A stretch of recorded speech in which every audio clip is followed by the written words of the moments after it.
നമസ്കാരം. ഇന്ന് മാതങ്കിയുടെ 2ാം വാർഷികമാണ്. ഒരുപാട് സന്തോഷത്തോടെ ഈ യൂട്യൂബ് വീഡിയോയിലേക്ക് നിങ്ങളെല്ലാവരെയും സ്വാഗതം ചെയ്യുന്നു. കുട്ടികളൊക്കെ തയ്യാറായിക്കൊണ്ടിരിക്കുകയാണ്. നമ്മളിപ്പോൾ ജസ്റ്റ് സൗണ്ട് ചെക്ക് കഴിഞ്ഞു. ഓഡിയൻസൊക്കെ കുറേശ്ശെയായിട്ട് വന്നു തുടങ്ങി. ഇന്നും മിക്കവാറും കുട്ടികളുടെ പേരൻസൊക്കെ തന്നെയാണ്. ഈ വർഷവും കൂടി നമ്മൾ മാതങ്കിയിൽ വെച്ച് തന്നെയാണ് ഈ ആനുവൽ ഡേ സെലിബ്രേഷൻ നടത്തുന്നത്. അടുത്ത കൊല്ലം തൊട്ട് ഡെഫിനറ്റ്ലി കുട്ടികൾ കൂടുന്നതുകൊണ്ട് നമുക്ക് ഈ സൗകര്യങ്ങൾ പോരാതെ വരും. അപ്പോൾ മറ്റേതെങ്കിലും ഒരു ഓഡിറ്റോറിയത്തിലേക്ക് അടുത്ത വർഷം മുതൽ നമുക്ക് മാതങ്കി ആനുവൽ ഡേ സെലിബ്രേഷൻസ് നടത്തേണ്ടി വരും. ഇന്ന് മാതങ്കിയുടെ ഈ ആനുവൽ ഡേ ഇനോഗ്രേറ്റ് ചെയ്യാൻ വരുന്നത് എൻ്റെ സുഹൃത്തായ മഞ്ജു പിള്ള ചേച്ചിയാണ്.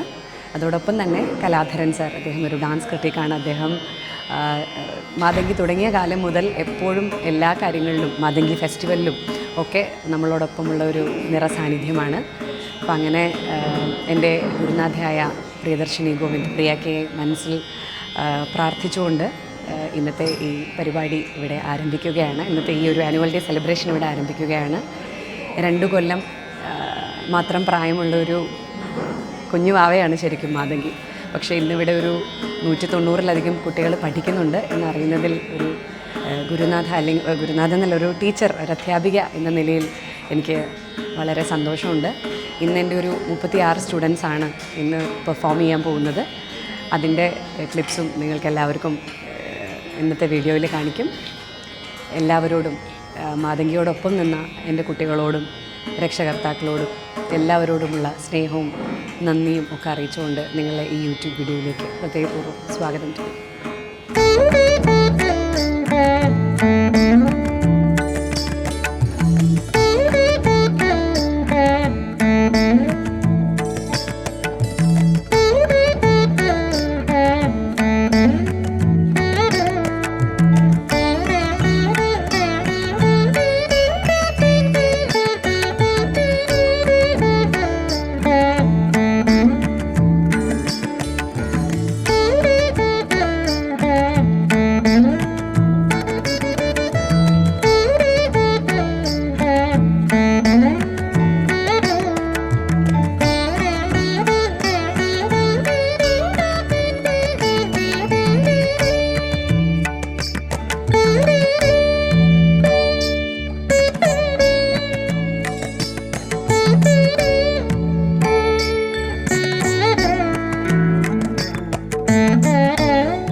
മാതങ്കി സ്കൂളിൻ്റെ ഡാൻസ് സ്കൂളിൻ്റെ 2ാം വാർഷികമാണ് നമ്മളിന്നിവിടെ ആഘോഷിക്കുന്നത്.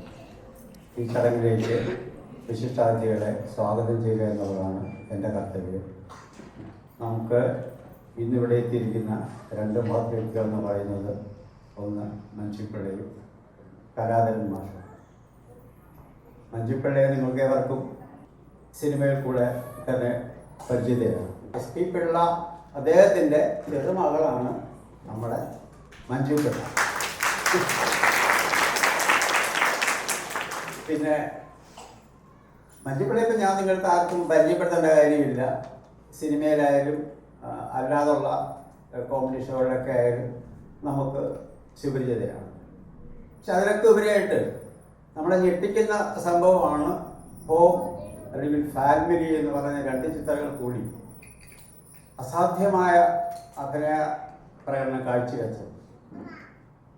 അത് ഒരു യഥാർത്ഥ കലാകാരി ആര് എന്നുള്ളത് കാണിച്ചു തരുന്ന 2 ചിത്രങ്ങളാണ്. അപ്പോൾ അങ്ങനെയുള്ള ഒരു വ്യക്തിത്വത്തെ ഇന്ന് നമുക്കിവിടെ നമ്മുടെ ഈ ഉദ്ഘാടന ചടങ്ങിലേക്ക് കിട്ടിയെന്ന് പറയുന്നത് തന്നെ വളരെ ഭാഗ്യമാണ്. ശ്രീമതി മഞ്ജുപിള്ളയെ ഞാൻ ഹാർദവമായി സ്വാഗതം ചെയ്യുന്നു. അടുത്തത് കലാധരൻ മാഷാണ്. കലാധരൻ മാഷിനെ എനിക്ക് തോന്നുന്നു ഇവിടെ പല കുട്ടികൾക്കും അറിയാം. കാര്യം സാറ് ഇവിടെ നേരത്തെയും പങ്കെടുത്തിട്ടുണ്ട്. കലാധരൻ മാഷ് നമ്മുടെ കലാമണ്ഡലത്തിലെ മുൻ ഡെപ്യൂട്ടി രജിസ്ട്രാറായിരുന്നു. അതിനൊക്കെ ഉപരി എനിക്ക് വളരെ ഇഷ്ടപ്പെട്ട ഒരു അദ്ദേഹത്തിൻ്റെ സ്വഭാവം എന്ന് വെച്ചാൽ മുഖം നോക്കാതെ, ആളിനെ നോക്കാതെ തുറന്ന് അഭിപ്രായം പറയുന്ന ഒരു വ്യക്തിയാണ്, നല്ലതായാലും ചീത്തയായാലും. ഒരു നൃത്തം കണ്ടിട്ട്, അല്ലെങ്കിൽ ഏത് നൃത്തം മാത്രമല്ല, അദ്ദേഹത്തിന് അറിയാൻ കഴിയാത്ത കലാരൂപങ്ങളൊന്നുമില്ല. അപ്പോൾ ഓരോ കലാരൂപവും അത് ആസ്വദിച്ചതിന് ശേഷം അവരുടെ മുഖത്ത് നോക്കി പറയും, നിങ്ങൾ ചെയ്ത് ഇന്ന കാര്യങ്ങൾ തെറ്റാണ്, ആർക്കും ഇഷ്ടപ്പെട്ടൊരു കാര്യമല്ല. അങ്ങനെ നേരിട്ട് പറയുന്നത് പലർക്കും ബുദ്ധിമുട്ടുള്ളതാണ്. പക്ഷേ ഞാനും ഏതാണ്ട് ആ ഒരു സ്വഭാവക്കാരനായതുകൊണ്ടായിരിക്കും എനിക്ക് ആ രീതി വളരെ ഇഷ്ടമാണ്. നമ്മൾ ഉള്ളതുപോലെ മുഖത്ത് നോക്കി പറയുന്നതാണ് യഥാർത്ഥ കലാകാരൻ്റെ ഒരു ലക്ഷണം തന്നെയാണ്. അപ്പോൾ അദ്ദേഹം ഇന്നിവിടെ നമ്മുടെ കൊച്ചുകുട്ടികളുടെ ഈ പ്രകടനം കാണാൻ അദ്ദേഹം ഇവിടെ ഉണ്ടാവും എന്ന് ഞാൻ പ്രതീക്ഷിക്കുന്നു. അദ്ദേഹത്തെ ഈ ചടങ്ങിലേക്ക് മുഖ്യപ്രഭാഷകനായി നമുക്ക് ലഭിച്ചതിൽ നമുക്ക് ഒരുപാട് സന്തോഷമുണ്ട്. ഞാൻ ഈ വേദിയിലേക്ക് അദ്ദേഹത്തെ സഹർഷം സ്വാഗതം ചെയ്യും. പിന്നെ സ്വാഗതം ചെയ്യേണ്ടത് ഇവിടെ കൂടിയിരിക്കുന്ന നമ്മുടെ കൊച്ചു നർത്തകികളെയും അവരുടെ എല്ലാം രക്ഷകർത്താക്കളെയും പിന്നെ നൃത്ത ആസ്വാദകരെയുമാണ്. നിങ്ങളെ ഓരോരുത്തരെയും സസ്നേഹം ഈ ചടങ്ങിലേക്ക് സ്വാഗതം ചെയ്തുകൊണ്ട് നിർത്തുന്നു. എല്ലാവർക്കും നമസ്കാരം. ഞാൻ ആക്ച്വലി ഇപ്പോഴും വണ്ടറടിച്ച് നിൽക്കുന്ന ഒരു കാര്യം എന്താണെന്ന് വെച്ച് കഴിഞ്ഞാൽ,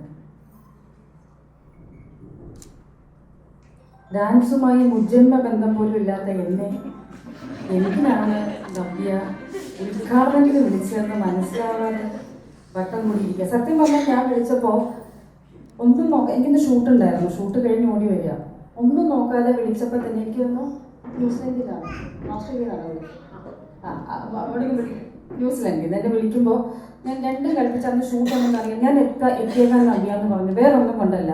മാതങ്കി തുടങ്ങിയ സമയത്ത് അതിൻ്റെ ഇനാഗ്രേഷൻ്റെ അന്ന് ഫസ്റ്റ് സെറമണി എന്നെ വിളിച്ചപ്പോൾ എനിക്ക് വരാൻ പറ്റിയില്ല. അതിലെനിക്ക് വളരെയധികം ദുഃഖമുണ്ട്. എനിക്ക് ഷൂട്ടുണ്ടായിരുന്നു, അന്ന് വരാൻ പറ്റിയില്ല.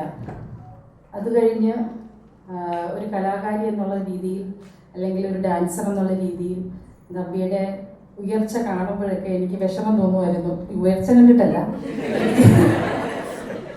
എനിക്ക് വരാൻ പറ്റിയില്ലല്ലോ, അതിൽ പങ്കെടുക്കാൻ പറ്റിയില്ലല്ലോ എന്നുള്ളൊരു വിഷമം ഉള്ളിൽ കിടക്കുമ്പോഴാണ് ഇങ്ങനെ ഒരു പരിപാടിക്ക് വിളിച്ചപ്പോൾ ഒന്നും നോക്കാതെ ഞാൻ എങ്ങനെ സമയം ചോദിച്ചു.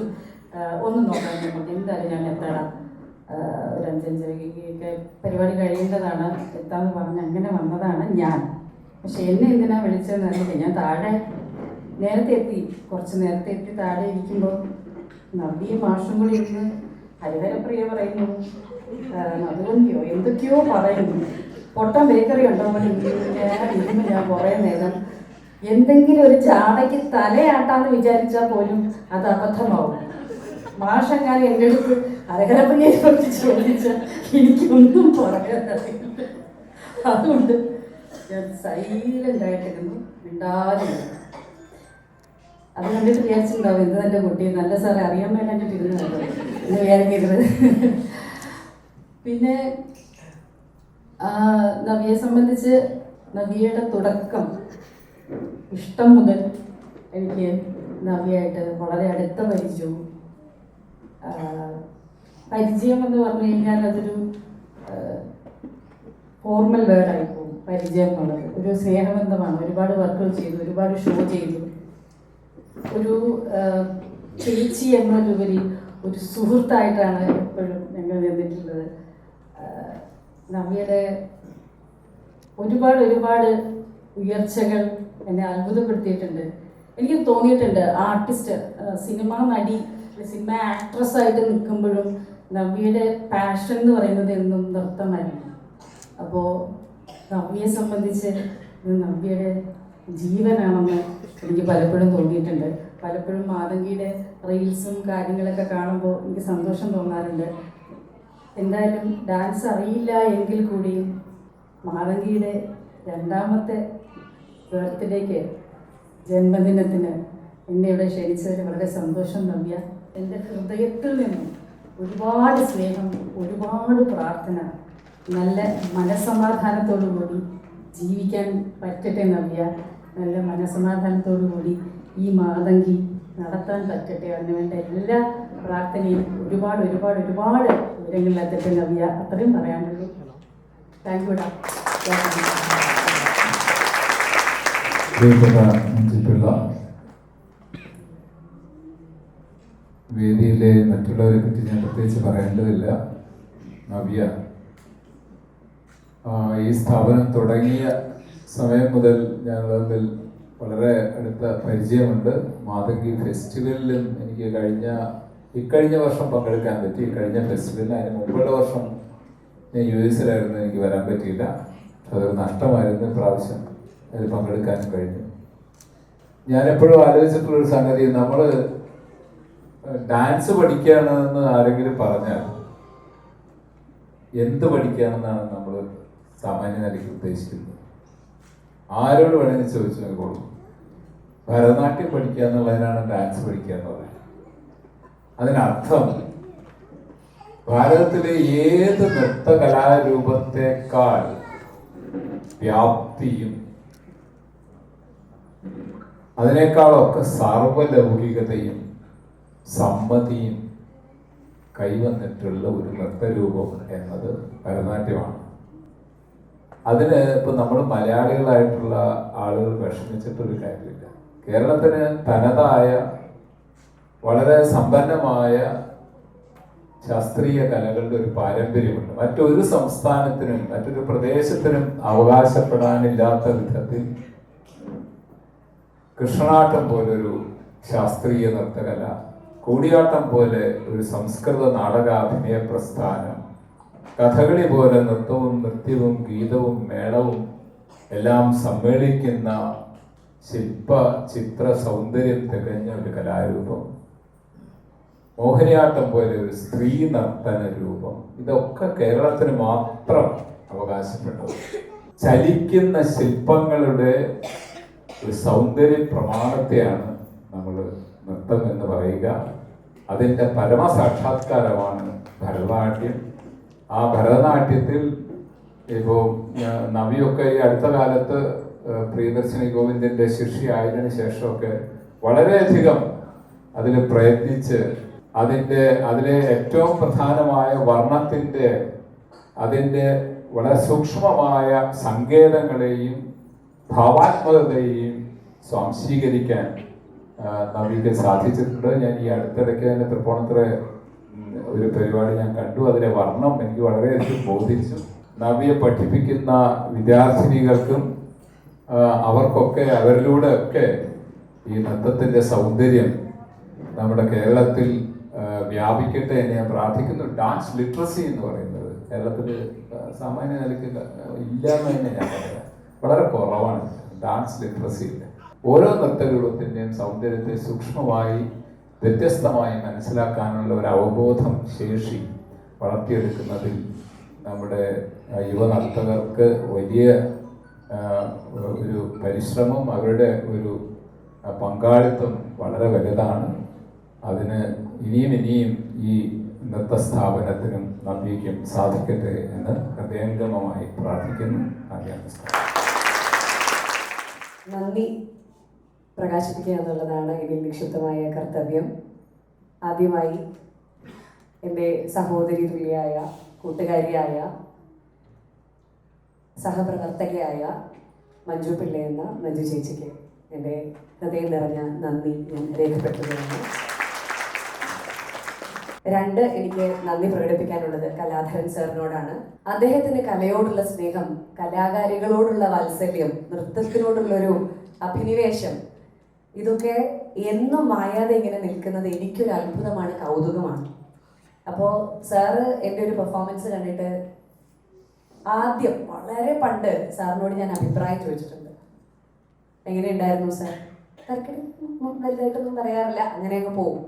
പക്ഷെ പിന്നീടാണ് ഈ മനുഷ്യൻ എന്താണെന്നും പിന്നീടാണ് നൃത്തത്തിലേക്ക് വളരെയധികം കോൺസെൻട്രേറ്റ് ചെയ്യുകയും പ്രഗത്ഭമതികളായ നർത്തകരുടെ പെർഫോമൻസുകൾ നേരിട്ടും വീഡിയോയിലൂടെയും ഞാൻ കാണാൻ തുടങ്ങിയത്. അടുത്തറിയും തോറും ഭയം കൂടി വരുന്ന ഒരു പ്രത്യേകതയാണ് ഈ ക്ലാസിക്കൽ ആർട്ട് ഫോംസിനുള്ളത്. അറിയും തോറും നമ്മൾ പേടിച്ചു പോകും. ആ ഒരു ഭയവും ഭക്തിയും ബഹുമാനവും ഈ കലയോട് എന്നെൻ്റെ മനസ്സിൽ വന്നു.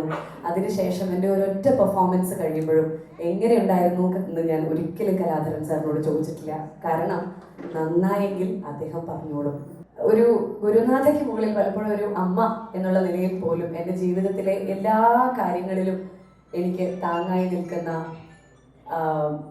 പ്രിയയെ ഞാൻ എന്താ പറയുക, ഇവിടെ പ്രിയക്കയോടുള്ള എൻ്റെ ഗ്രാറ്റിറ്റ്യൂഡും ഞാൻ ഇവിടെ പറയുകയാണ്.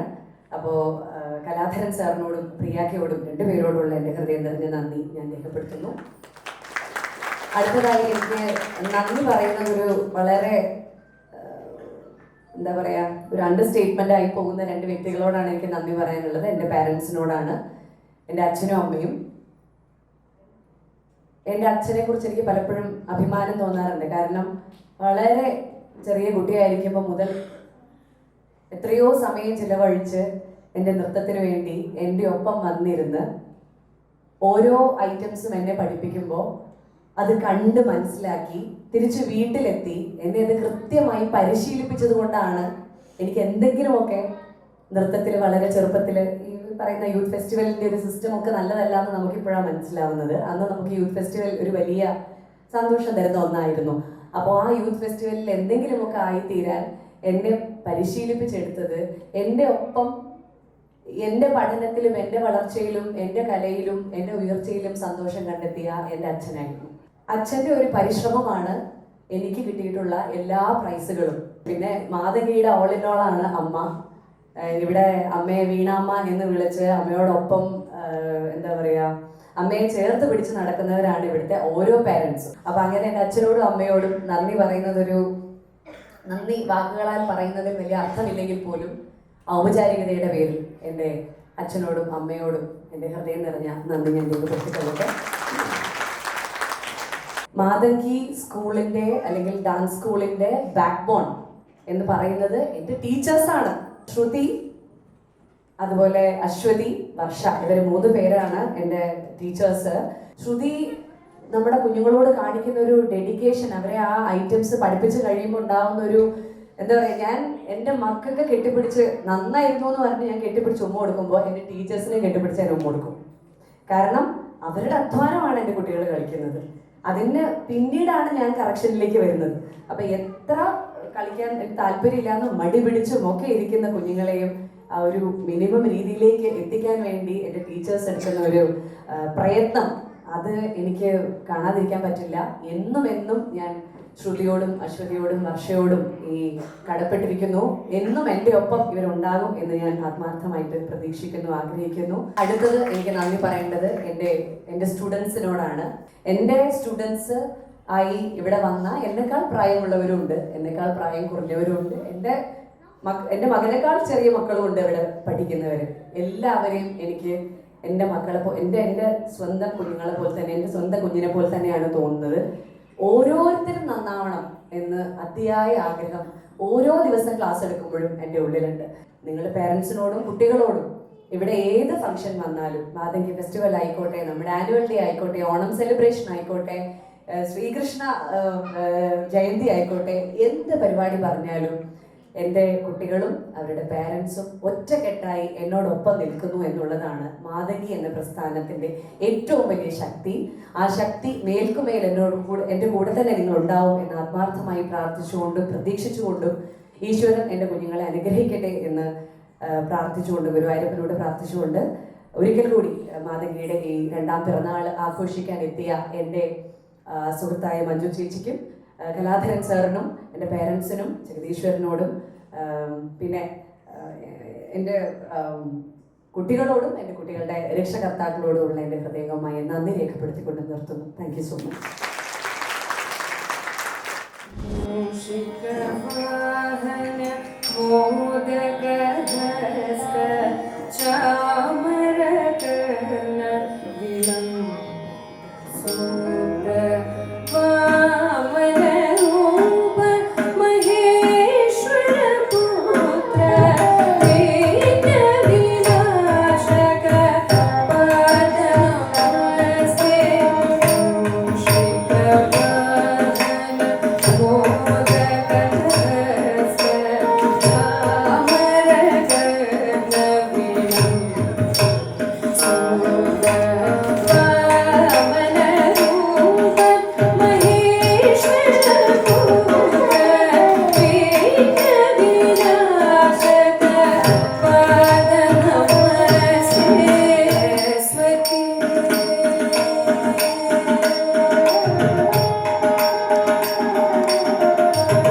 കിട്ടത്തക്കത്ത തെയ് തെയ്യും തത്താം കിട്ടത്തക്കത്ത തെയ് തെയ്യും തത്താം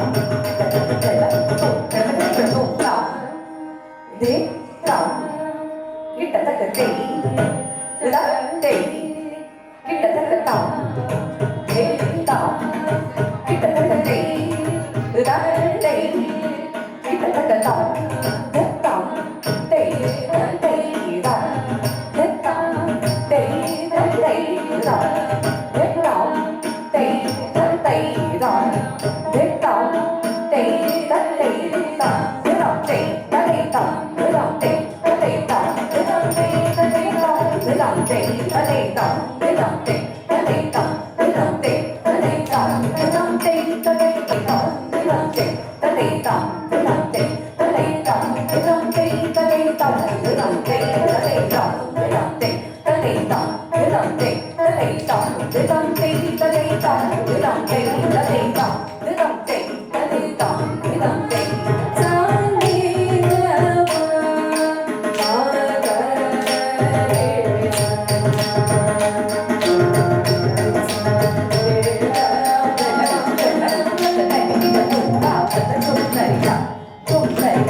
Thank you.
Yeah.